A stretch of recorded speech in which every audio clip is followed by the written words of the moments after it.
There's some kind of connection.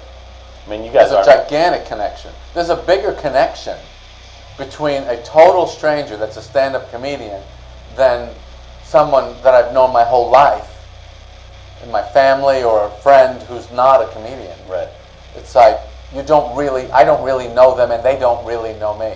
Yeah. But I can meet a comedian from Denmark and in 5 minutes, he and I are more bonded than, and I don't think that exists in a lot of other professions. What do you think that is?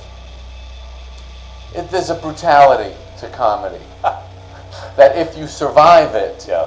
you have become this creature. You become a creature that's a humanoid. Not human, but humanoid.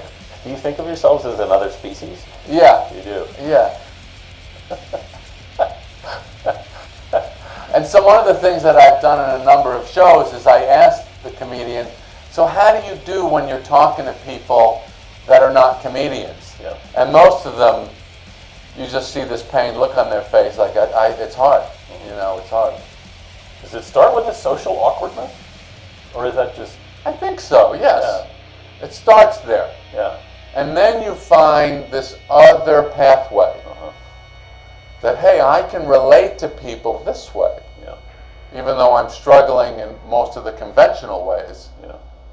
What does it take to be a successful comedian? You have to be a kind of ruthless person in some form. I don't A think most people- relentless, ruthless person. That cannot be taught. That is, you can slap me night after night after night. I'm going to keep coming back.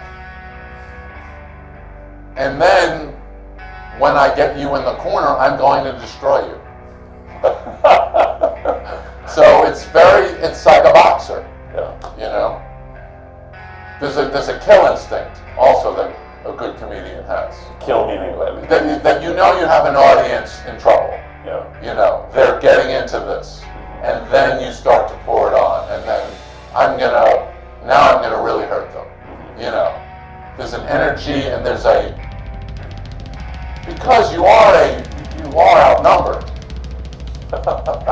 Dramatically, you know. You sound like we're at war. It's totally war. It is. It's totally war. And so when you get an advantage over a foe that's really got the advantage over you, and then there's a certain bloodlust. You make the audience sound like the enemy. They will not. They won't hesitate to take your life, should that be necessary.